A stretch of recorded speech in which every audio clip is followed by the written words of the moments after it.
అమ్మాయి తరపు న్యాయవాది చాలా క్లియర్గా చెప్తున్నాడు. ఏమని? బండి భగీరథ్ బాధితులు ఇంకో 4 అమ్మాయిలు ఉన్నారు. నిందితుడి మీద గతంలో ఎలాంటి కేసులు లేదని అతని న్యాయవాది చెప్తున్నారు. కానీ గతంలో ఎంతో మందిని కొట్టినట్లుగా కేసులు ఉన్నాయి. నాకు తెలిసి నిందితుడి బాధితులు మరో 4 అమ్మాయిలు ఉన్నారు. త్వరలో వాళ్ళు కూడా బయటికి వస్తారని మాకు సమాచారం ఉంది. బాధితురాలు తరపున న్యాయవాది పప్పు నాగేశ్వరరావు గారు చెప్పినటువంటి మాట. బండి సాయి భైరత్కి సంబంధించినటువంటి విషయంలో ఇంకా 4 అమ్మాయిలు బాధితులు ఉన్నారు. వాళ్ళు కూడా అతి త్వరలో బయటకు వచ్చేటటువంటి కార్యక్రమం చేయబోతున్నారు. మాకు సమాచారం ఉంది అని చెప్పినారు. అమ్మాయి తరపు న్యాయవాది చెప్పిన నిన్న కోర్టుకి. ఆ 4 అమ్మాయిలు ఎవరు?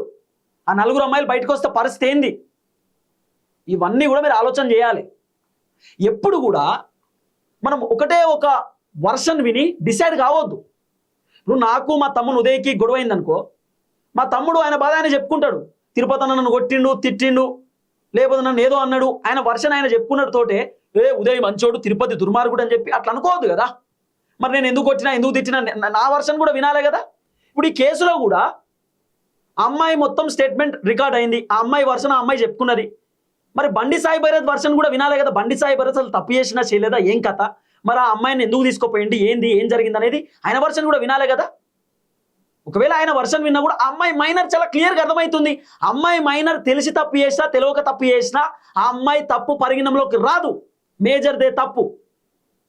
చైల్డ్ ప్రొటెక్షన్ యాక్ట్ ప్రకారం 2012 ప్రకారం ఆ మైనర్ అమ్మాయి ఏ తప్పు చేస్తే కూడా పరిగణంలోకి తీసుకోదు చట్టం. కాబట్టి మేజర్ దే తప్పు. ఈ విషయం కూడా మీకు తెలియదా? తెలియకుండా వీడియోలు చేస్తున్నారు. ఫస్ట్ తెలుసుకోవాలా. సరే మీరు తెలియకుండా వీడియోలు చేస్తున్నారు అనుకుందాం. ఈ అబ్బాయి వర్షన్ కూడా వినాలే కదా. అమ్మాయి వర్షన్ అమ్మాయి చెప్పుకున్నది, అబ్బాయి వర్షన్ కూడా వినాలి. అమ్మాయి వీడియోలు కొన్ని వైరల్ అవుతుంది అనుకుందాం.